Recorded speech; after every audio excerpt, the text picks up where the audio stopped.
الحمد لله نحمده ونستعينه ونستهديه ونستغفره۔ حدیث شریف کی کتابوں میں بخاری شریف میں سب سے پہلے جو حدیث ذکر کی گئی ہے وہ حدیث ہے انما الاعمال بالنیات، کہ تمام اعمال کا مدار نیتوں پر ہے۔ ہم لوگوں کو بھی بچپن میں جو حدیثیں یاد کرائی جاتی ہیں تو ان میں عام طور پر یہ حدیث سب سے پہلے ذکر ہوتی ہے کہ تمام اعمال کا تعلق نیتوں سے ہے۔ بعض علماء نے چند حدیثوں کو دین کا خلاصہ قرار دیا ہے۔ امام اعظم ابو حنیفہ رحمۃ اللہ علیہ نے چند احادیث کے متعلق فرمایا کہ ان میں دین کا نچوڑ آ گیا ہے۔ ان میں اس حدیث کو بھی ذکر فرمایا انما الاعمال بالنیات، کہ تمام اعمال کا مدار نیتوں پر ہے۔ علماء نے اس حدیث کو اپنی کتابوں میں پہلے ذکر فرمایا اس لیے بھی تاکہ نیتوں کا استحضار کیا جائے۔ انسان کا جو عمل ہوتا ہے اس عمل کا ایک تعلق اس کے ظاہری اعضاء و جوارح سے ہے اور ایک تعلق اس کے قلب سے ہے، اور اللہ تعالیٰ کے نزدیک عمل کی جو قیمت ہوتی ہے وہ اسی وقت ہوتی ہے جبکہ اعضاء اور جوارح کا عمل بھی درست ہو اور قلب کا عمل بھی درست ہو۔ ایک حدیث میں اللہ کے رسول صلی اللہ علیہ وسلم فرماتے ہیں کہ اللہ تعالیٰ تمہاری صورتوں اور جسموں کو نہیں دیکھتا، وَلَٰكِن يَنظُرُ إِلَىٰ قُلُوبِكُمْ وَأَعْمَالِكُمْ، لیکن تمہارے دلوں کو دیکھتا ہے اور تمہارے اعمال کو دیکھتا ہے۔ دل کی کیفیت بھی دیکھی جاتی ہے اور عمل کی صورت بھی دیکھی جاتی ہے۔ علماء نے فرمایا کہ عمل کے کسی بھی عمل کے قبول ہونے کے لیے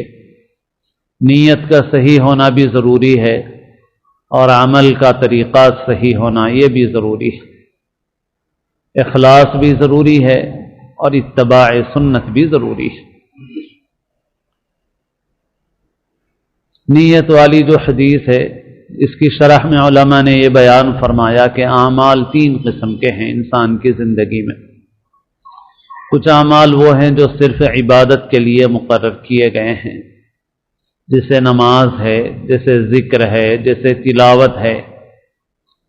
یہ اعمال ہیں ہی عبادت کے لیے، نیکی حاصل کرنے کے لیے۔ ان اعمال کا تعلق بھی نیت سے ہے اور بغیر صحیح نیت کے یہ اعمال عبادت نہیں بنتے۔ اگر نیت صحیح ہوتی ہے تب نماز عبادت بنتی ہے، تب تلاوت عبادت بنتی ہے، اور اسی وقت حج عبادت بنتا ہے، عمرہ عبادت بنتا ہے اسی وقت جبکہ نیت صحیح ہو۔ اور یہ بات ایسی ہے جس کو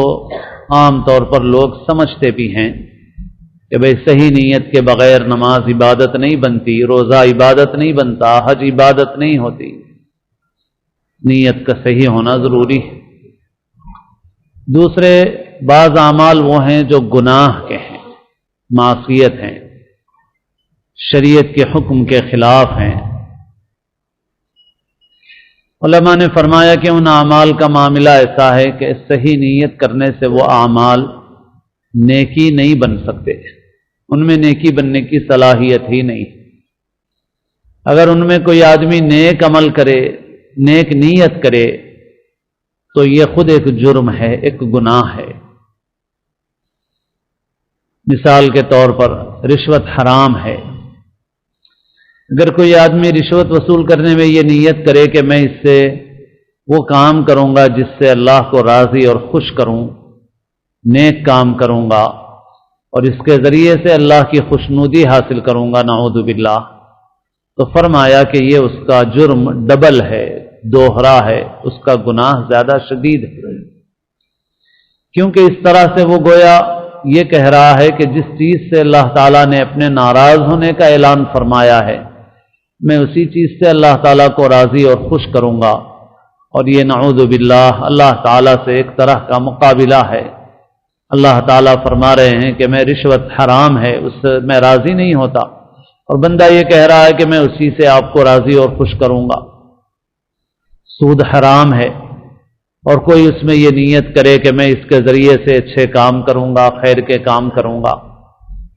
عام طور پر لوگ اس قسم کی غلطیوں میں مبتلا ہو جاتے ہیں، سمجھتے ہیں لاٹری کا پیسہ لے کے اچھے کام میں استعمال کر لیں گے،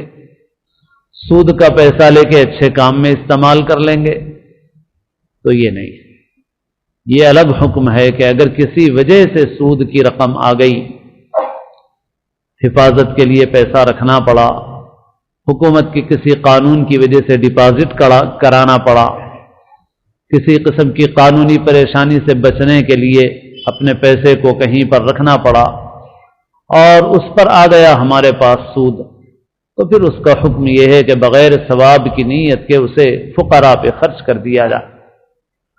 اور در حقیقت اس کی حیثیت لقطہ کی سی ہے۔ لقطہ کا مطلب کہیں گرا ہوا مال مل جائے، کہیں پڑا ہوا مال مل جائے تو وہ ہماری ملکیت نہیں ہے، اسے صدقہ کر دینا ہے، اور اگر اس کا مالک معلوم ہو تو مالک کے حوالے کرنا ہے، اور جب مالک معلوم نہ ہو تو کیا کریں بھائی؟ مالک معلوم نہ ہو تو اسے صدقہ کر دے۔ اسی وجہ سے یہ حکم وہیں پر ہے جہاں مالک کا پتہ نہ چلے، جہاں مالک کا پتہ ہو تو وہاں پر مالک ہی کو دینا ضروری ہے۔ مثلا کسی خاص شخص سے کسی آدمی نے سود وصول کیا اور پھر اسے صدقہ دوسری جگہ کرنا چاہے تو جائز نہیں ہے، اس کے لیے حکم یہ ہے کہ جس سے سود تم نے لیا ہے اسی کو دے دو، اسی کو واپس کرو، اس کو واپس کیے بغیر آپ صدقہ کریں گے جائز نہیں ہے۔ یہ صدقہ کرنے کا حکم اس وقت ہے جبکہ مالک معلوم نہیں ہے، اور اس کا حکم ویسا ہے جیسا راستے میں گری ہوئی چیز کا حکم ہے کہ اسے صدقہ کر دیا جائے، اس لیے کہ اس کے مالک کا کوئی پتہ نہیں ہے۔ اور اگر کسی خاص شخص سے سود لیا ہے، ناجائز طریقے سے رقم وصول کی ہے، اور اب آدمی اس کو دینے کے بجائے واپس کرنے کے بجائے صدقہ کرنا چاہے تو جائز نہیں ہے، اسے واجب ہے کہ اسی آدمی کو واپس کرے کہ میں نے تم سے ناحق لیا تھا، سود لیا تھا جو شرع ناجائز ہے، لہذا تمہارا پیسہ تمہارے حوالے بھائی۔ تو یہ حکم اس وقت ہے جبکہ آ جائے کسی وجہ سے آدمی کے پاس پیسہ اس طرح کا۔ باقی اگر کوئی آدمی عمدن ایسا کام کرے تو اس کی اجازت نہیں ہے، علماء قطعاً اس کو جائز نہیں قرار دیتے، اور وہ یہی کہتے ہیں کہ ایسی صورت میں آپ ایک ناجائز کام کے ذریعے سے نیکی کرنا چاہتے ہیں، آپ کے اچھے جذبے کی وجہ سے ناجائز کام جائز اور اچھا نہیں ہو جاتا۔ اب رہا یہ کہ لوگوں کی ضرورتیں پوری ہو جاتی ہیں، لوگوں کو کچھ فائدہ ہو جاتا ہے، یہ معاملہ اللہ کے سپرد کرو، اس لیے کہ ہم رب اور رازق نہیں ہیں، رب اور رازق وہ ہے، اس کو معلوم ہے کہ اپنے بندوں کی ضرورتیں کیسی پوری کرنا ہے، وہ آپ کو کسی چیز کا ذریعہ بنانا چاہے تو بنا لے، ورنہ کوئی اور ذریعے سے وہ دے دے اپنے بندوں کو،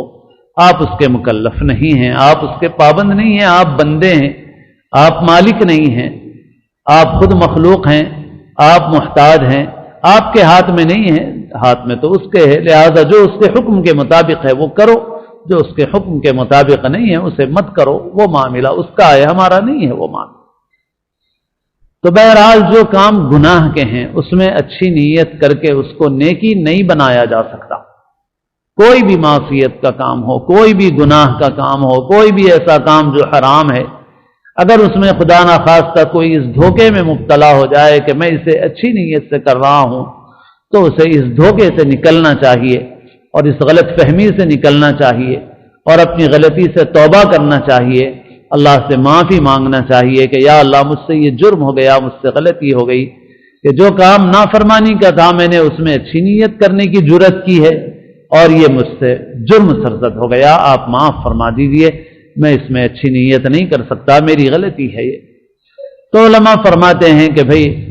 نیک اعمال تو اچھی نیت کے بغیر عبادت نہیں بنتے، اور گناہ اچھی نیت کرنے سے نیکی نہیں بنتے، گناہ گناہی ہے، اچھی نیت اس میں نہیں کی جا سکتی ہے، اس میں اچھی نیت کرنا اور زیادہ بری بات ہے۔ اور فرمایا کہ تیسرے کام وہ ہیں جو انسان کے لیے مباح ہیں، جائز ہیں، ضرورت کے درجے کے ہیں،